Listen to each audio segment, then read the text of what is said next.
Buenos días, iglesia, y bienvenido a toda la gente que nos están viendo a través de Zoom y Facebook Live. Me llamo Pablo Vidal, estamos con ustedes desde The Prayer House Church acá en Toronto, Canadá. Y mira, ¿ustedes se acuerdan de que la vez pasada les conté una historia de lo cual yo les dije, si ustedes han pasado realmente cualquier cantidad de tiempo en la iglesia, sea de niño o dentro de los últimos 5 años, o que siempre doy ejemplos de series o películas porque mucha gente, yo me he dado cuenta que mucha gente sabe sobre las historias de Jesús no a través de la Biblia, sino a través de algo que vieron en la tele o en el cine. Entonces el día de hoy vamos a leer otra historia que yo estoy segurísimo que ustedes han escuchado al menos una vez o la han visto en una película o algo así. Entonces vamos a, mira, así como la vez pasada, esta es una historia que fue que impactó tanto a la gente que seguían a Jesús, de que 3 de los 4 evangelios cuentan esta historia. Esta historia la vas a encontrar en Mateo, en Marcos y en San Juan. Pero al día de hoy vamos a leer la versión que dice Marcos. Creo que, si no me equivoco, creo que la vez pasada también fuimos a la historia así como lo contó San Marcos, ¿no? Si me acuerdo bien. Fue Mateo, no me acuerdo. Pero básicamente vamos a Marcos capítulo 4 para esta historia, empezando desde el versículo 35. Y como les dije, hay 3 versiones de esta historia, de esta misma historia en 3 de los evangelios. Pero a mí personalmente me gustó más como lo pone Marcos, porque él añade un poco más detalle que los otros. Pero ninguna de las cuentas se contradice, por si acaso. Al contrario, yo diría que si hay más accounts, como decimos en inglés, o sea, más cuentos sobre algo que hizo, dijo Jesús, tiene más valor en eso. Entonces acá, el título que yo tengo en mi Biblia, como creo que ustedes ya saben, yo uso la Nueva Biblia de las Américas, porque para mí es un poco más fácil leer, pero Reina Valera también tendrá. Dice acá, ese mismo día, o sea, Jesús, en el contexto de eso, si lees un poco antes, a Jesús había estado enseñando a la gente, a la multitud. Entonces dice, ese mismo día, ya caía ya la tarde, Jesús les dijo, pasemos al otro lado. ¿Al otro lado de qué? Estaban en el mar de Galilea. Hay algunos que han ido a Israel, acá en nuestra congregación, pero si no, pueden ir al Google Maps y pueden buscar esa parte que queda en el norte de lo que ahora es Israel. Ahí había muchas ciudades que quedaban por el mar de Galilea, entonces por eso había bastante gente a lo cual Jesús podía predicar. Entonces le dice a sus discípulos, pasemos al otro lado, en el barco, pues.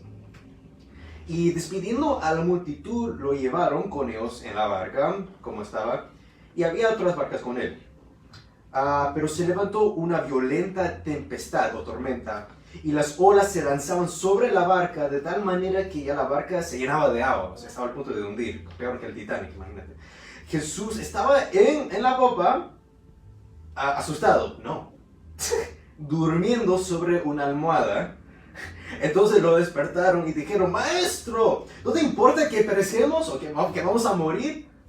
Jesús se levantó, eso es el 39. Respondió al viento y dijo al mar, cálmate, sostiéncate. En la versión dice que se pare, que haya paz. Porque el arameo no se traduce tan bien al español. Pero básicamente le está diciendo, oye, ya, basta. Y el viento cesó y sobrevino una gran calma sobre el mar. Entonces les dijo, ¿por qué están con temor? ¿Por qué tienen miedo? ¿Acaso no tienen fe? Otra traducción, en otro creo que es en Lucas, dice, ¿dónde está su fe? Y se llenaron de gran temor y se decían entre ellos, ¿quién pues es este hombre que aun el viento y el mar le obedecen? Ahora, ¿cuántos de ustedes habían escuchado esta historia al menos una vez? Amén. Ya, bien. Es una de las historias más famosas. Incluso estoy seguro que si no eres cristiano, probablemente también has escuchado esta historia de que Jesús calma las aguas. Y ahora, como les dije, estas son historias que hemos escuchado una y otra vez y casi siempre hay una lección, ¿no? Cuando un pastor, un predicador les ha enseñado esa historia o en una escuela dominical. Yo escuchaba esta historia desde niño, imagínate. Entonces, ¿cuál era la lección de todo eso? Bueno, desde niño me enseñaban, está mostrando de que Jesús tenía poder sobre la naturaleza. ¿Eso es correcto? Sí, claro. Otros que si quieren ir un poco más profundo y dicen, sí, esto realmente sucedió, esto es una historia verdadera, pero también es una metáfora de la vida. O sea cuando tú tienes tempestades solo tienes que depender de Dios, que Él va a calmar eso. ¿Esto también es cierto? Sí, claro que sí. Pero algo un poco más profundo hay. Creo que ya se dieron cuenta que eso es el patrón de mis prédicas. Pero básicamente, tenemos acá la historia que ya ustedes han escuchado de que Jesús va en la barca y él se queda dormido. Y aún en medio de la tempestad, él está en paz, durmiendo. Incluso encima, quizás el movimiento de las olas le hizo dormir más aún.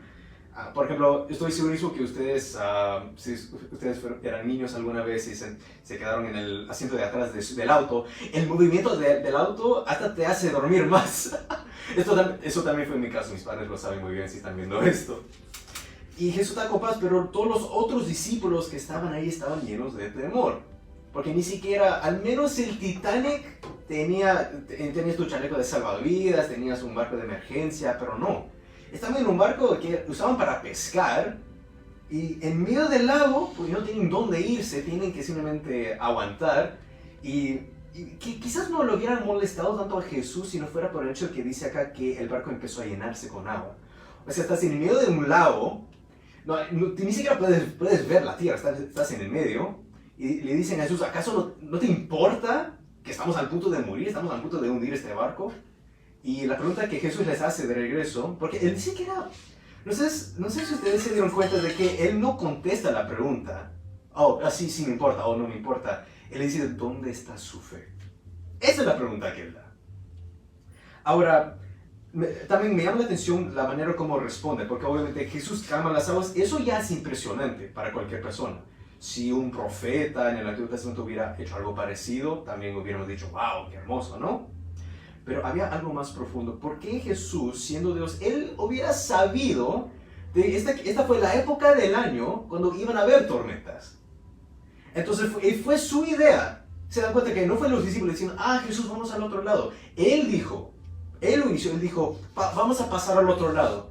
Y estoy segurísimo que los discípulos, los que eran pescadores, como Pedro, Juan, Jacobo, hubieran dicho, en inglés se dice, it's not a good idea, o sea, no es una buena idea. Pero Jesús dice, vamos. Bueno, si tú dices, a ver, quizás no toca suerte. Entonces, por eso, creo que también estaban un poco, enojados con Jesús. O sea, tú sabías esto. Tú sabías que esto no era una buena época. Tú sabías que era muy riesgoso. Y tú sabías que iba a haber una tormenta. ¿Para qué nos trajiste acá? Estamos al punto de morir. Es por eso que le hacen esa pregunta con esa actitud. Como, oye, ¿no te importa? ¿Qué has hecho? Es una actitud algo parecido a los que se acuerdan de la historia del Éxodo. Cuando los israelitas estaban a la orilla del Mar Rojo, estaban como que, al inicio solo estaban confundidos. ¿Y ahora qué hacemos? Pero todos estaban tranquilos. Recién entraron en pánico cuando se dieron cuenta de que el faraón y su ejército estaban justo detrás de ellos, persiguiéndolos.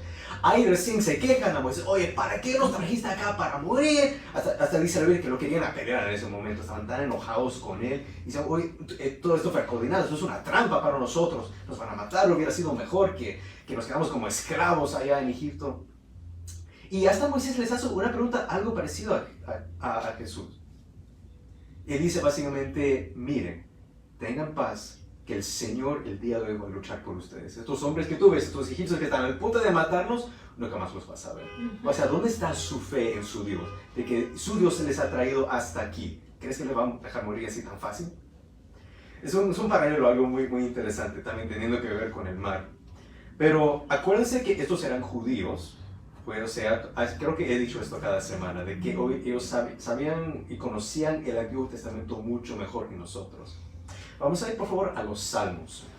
Primero, vamos en orden, vamos primero al Salmo 107. Esto es algo muy interesante porque muchos conocen al rey David, por ejemplo. Conocen a él como rey. Sí, hasta los que no son cristianos. Sí, es el jovencito que mató al gigante con esa piedra y no sé qué. Pero la Biblia también dice que David no solamente era un rey, no solamente era un músico que adoraba a Dios y todo eso, que era el ungido de Dios. También, por el hecho que el Espíritu Santo estaba con él también tenía el don de profecía. Hasta, no me acuerdo dónde está ese versículo donde David profetizaba, dicen esas palabras. O sea, David era rey, era músico, era un pastor, literalmente, pero también era profeta. Entonces vas a ver este patrón cuando ves muchas de las escrituras en el Antiguo Testamento. Casi siempre, yo diría la mayoría de las veces, vas a ver que las profecías están hablando del futuro. Algo va a suceder. Por ejemplo, la Virgen conceberá y tendrá un hijo. Eso es una profecía sobre que María iba a tener a Jesús. Pero ves otras profecías como probablemente la más famosa, el Isaías 53, el herido fue. Está hablando como si esto hubiera sucedido en el pasado, aunque realmente Jesús vivió 700 años después de Isaías. Y vemos otro ejemplo acá, que acá en el Salmo 107 está hablando, o sea, está diciendo, esto es algo que lo está diciendo en el contexto de esto es algo que está sucediendo, está como contando una historia, pero de algo que, vas a ver que esto es algo que no ha sucedido todavía. Empezando, mira, el Salmo empieza, o sea, para darle un poco de contexto, con den gracias al Señor porque Él es bueno y para siempre es su misericordia. Estoy seguro que ¿quiénes han escuchado eso? Amén. Varios de los salmos empiezan con eso. O sea, ¿cuál es el contexto de este salmo? Está diciendo, esto es un salmo de agradecimiento, de reconocer la grandeza de Dios, ¿sí o no? Amén. Bien. Entonces vas por todos los versículos hasta que llegues al 23. Acá empieza como un cuento, una historia.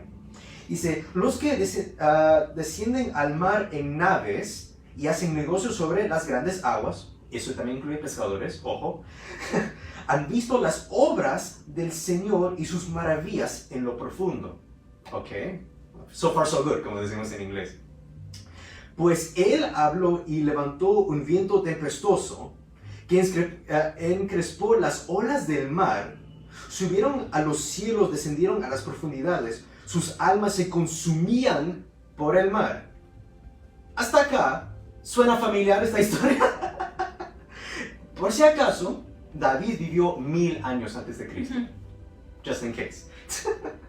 Temblaban y se temblaban como ebrios y todo su perecía desapareció.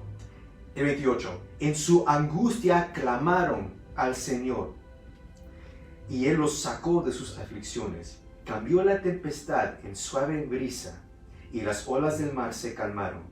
Entonces se alegraron porque las olas se habían aquietado y Él los guió al puerto anhelado. Ahora mira, lo interesante de esto, yo trato de hacer esto como tapar la parte de arriba de la Biblia. O sea, tú no sabes que esto es un salmo. Imagínate que tú no sabías de qué parte de la Biblia venía esto. Pero si alguien te venía diciendo esta parte, mira, solo desde el versículo 23 hasta el 30, a cualquier persona hubiera dicho, ¿de quién está hablando esto? ¿De qué historia aparece esto? De Jesús. De Jesús, exactamente. Entonces, por eso, con este contexto, o sea, los discípulos sabían de esto. Sabían de que Dios, porque este salmo está hablando de Dios, sabemos de ese contexto. Dice, den gracias al Señor. Y mira, en mi Biblia, Señor está con letra grande. En sus Biblias, no sé qué versiones tienen ustedes. ¿También dice Señor en letra grande? Sí. Sí, bien. ¿Y estás usando Reina Valera o qué versión estás Y usando? Nueva Internacional. Nueva versión internacional. Sí, igual, ¿no? Para los que no saben, cuando ustedes en sus Biblias ven Señor en letra grande, esto lo mismo aplica en inglés. Para los que leen la Biblia en inglés, cuando dice Lord, también en letra grande, eso da una indicación. En el hebreo original, en lo cual hubiera estado escrito estos salmos en hebreo, el nombre de Dios, Yahweh, hubiera estado escrito. Pero era la tradición judía. Hasta el día de hoy, dicen Hashem. No sé si cuántos de ustedes habían escuchado un judío llamando a Dios Hashem. Hashem en hebreo significa, Ha es Él y Shem es nombre, o sea, el nombre. Están diciendo, esto es el nombre sagrado de Dios, que es tan sagrado que nuestras bocas no son dignos de decir el nombre de Dios.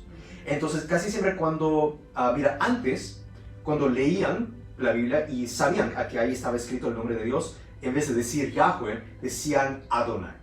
Entonces, no sé que ustedes han escuchado Adonai, que se traduce en inglés y en español como Lord o en español Señor. Entonces, muy claramente, por eso les hice leer el primer versículo, o sea, el contexto de eso, ¿de quién está hablando el salmista? De Adonai, el Dios de Israel.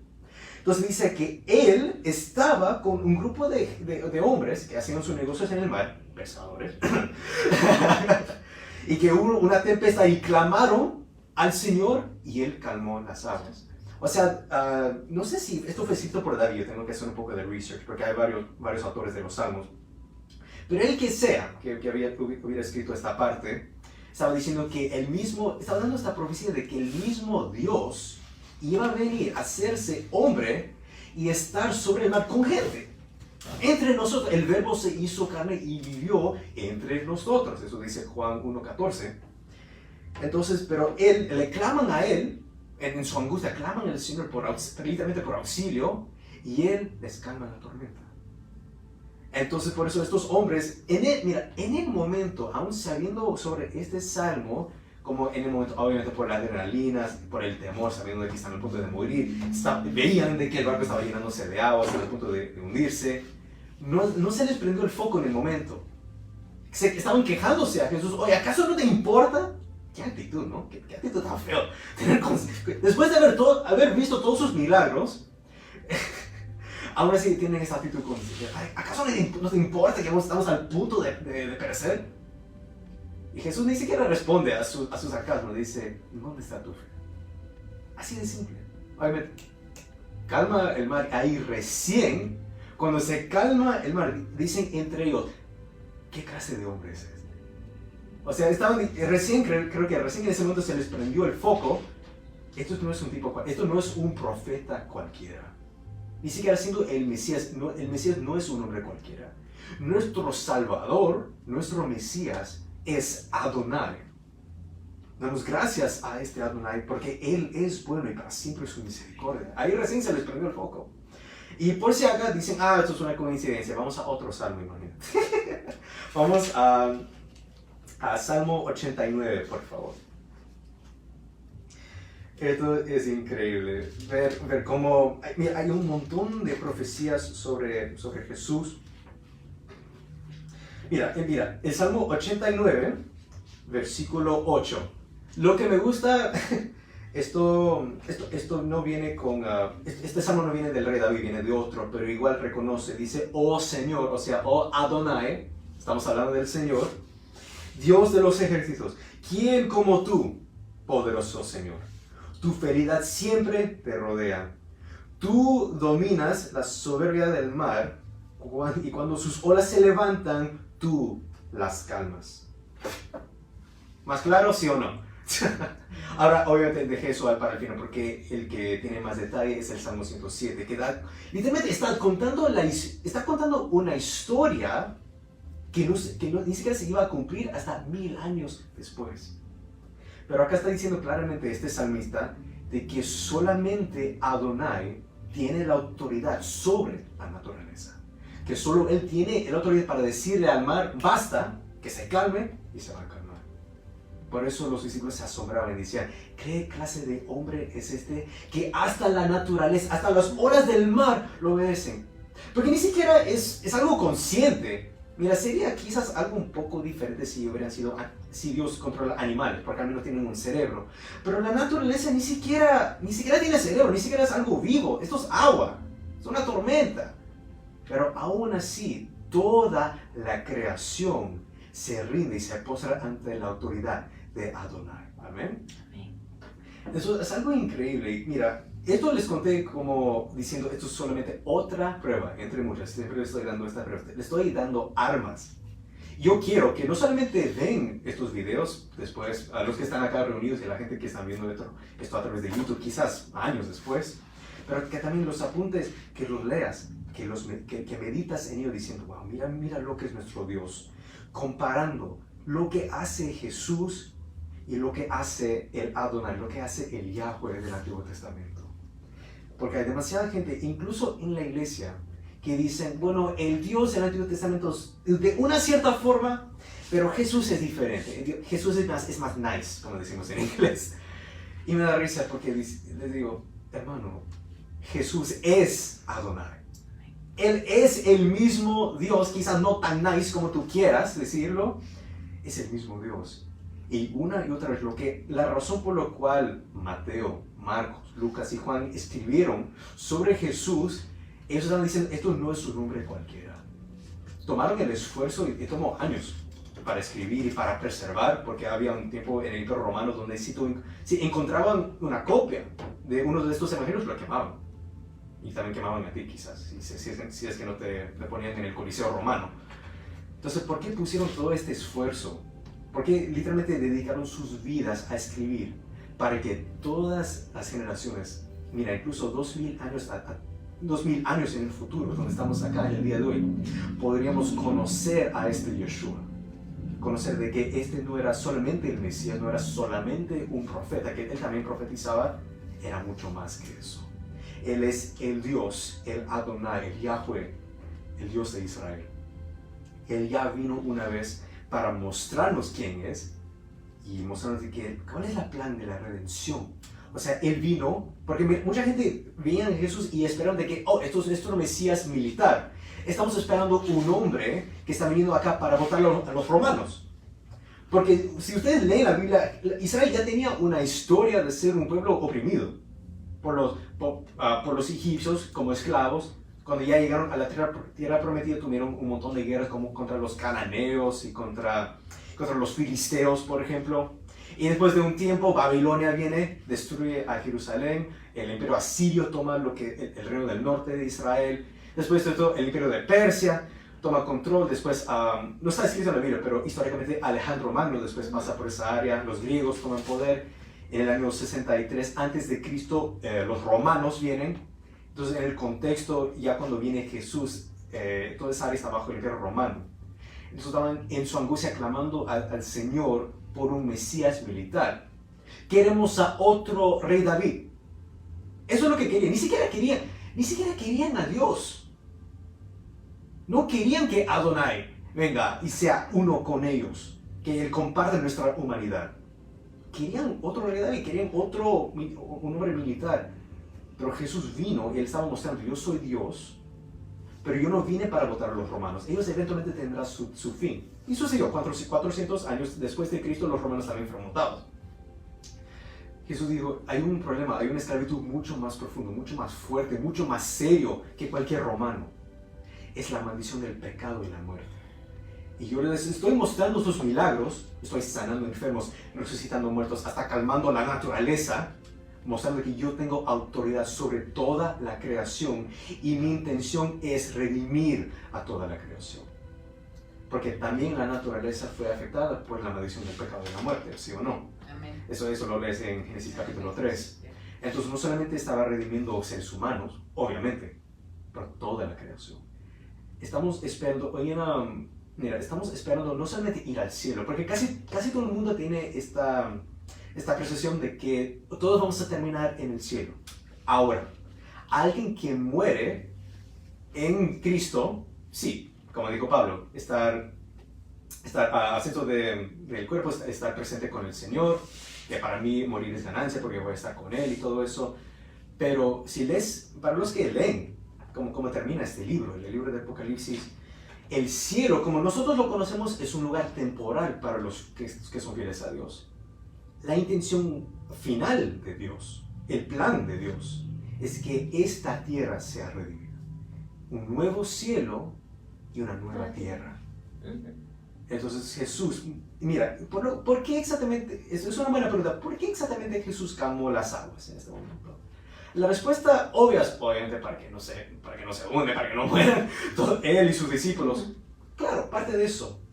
Pero también estaba mostrando su autoridad, su poder, siendo Adonai, siendo el Yahweh, el Dios de Israel. Yo tengo autoridad sobre este planeta. Hasta el mar, el viento, toda la naturaleza me obedece. Y así como yo vine para redimir a ustedes, seres humanos, las almas, que es más preciado a Dios porque somos hechos en su imagen y en su semejanza, también todo este planeta yo lo voy a redimir. Pero eso también tiene que incluir a ustedes. Entonces por eso nunca terminamos ninguna prédica sin la oportunidad para tú también unirte a ese plan divino de la redención que Dios tiene planificado por este mundo. Porque esto es el spoiler, como decimos. Dios va a restaurar todo lo que se perdió por la maldición del pecado y la muerte, con o sin ti. Pero Dios te quiere. Dios no te necesita. Él no necesita a ninguno de nosotros, pero sí te quiere. Y Él dio su vida para que tú podrías conocerlo, amarlo y disfrutar su presencia. Entonces, ¿dónde estén en este momento? Así como decía, mira, justo acabamos de leer los Salmos. En el Salmo 51, David ora, porque hay muchos salmos de agradecimiento, glorificando a Dios. En el Salmo 51, él dice esto: ten piedad de mí, oh Dios, de acuerdo a tu bondad y tu misericordia. Donde sea que estén ustedes en este momento, tomen esa oportunidad para tener ese corazón de David. Dice: Dios, perdóname, yo sé que tú eres un Dios misericordioso, complacible, lento a la amargura y sobreabundante en tu amor y misericordia. Perdóname, Señor, porque yo hice esto y lo otro. Yo no les tengo que decir lo que tienen que decir. Yo no quiero que nadie venga al Señor como un robot. Que tú mismo vengas ante Dios con confianza y dices: Señor, perdóname, yo me humillo ante ti. Así como toda la naturaleza se rinde a tu autoridad, ahora yo también me rindo ante ti. Si tú dices: arrepiéntete, así como las aguas se calmaron, ahora yo también me rindo ante ti, Señor. Yo confieso con mi boca de que Jesucristo es Adonai. Él es el Señor, el Dios de Israel. De que Él murió en esa cruz por mis pecados y al tercer día resucitó de entre los muertos para dar vida eterna a todos aquellos que creen en Él. Espíritu Santo, que inspiró este libro, yo quiero que tú habites en mí. Que, Señor, cuando yo también paso por mis tempestades, por mis tormentas, cuando yo también tengo miedo, cuando, Señor, yo vengo ante ti con esa actitud: Señor, ¿acaso no te importa? Mira este tormento en lo cual estoy pasando. ¿Acaso no te importa que estoy al punto de hundirme? Tengo que acordarme de tus palabras. ¿Dónde está tu fe? Para que yo pueda mirarte y decir: tú no eres cualquiera. Toda la naturaleza se rinde y se postra ante ti. Y yo también. Espíritu Santo, convénceme de pecado y ayúdame a confiar en Adonai, en este Dios que me da paz, una paz que sobrepasa todo entendimiento. Y les bendigo a todos ustedes, en nombre del Padre, del Hijo y del Espíritu Santo.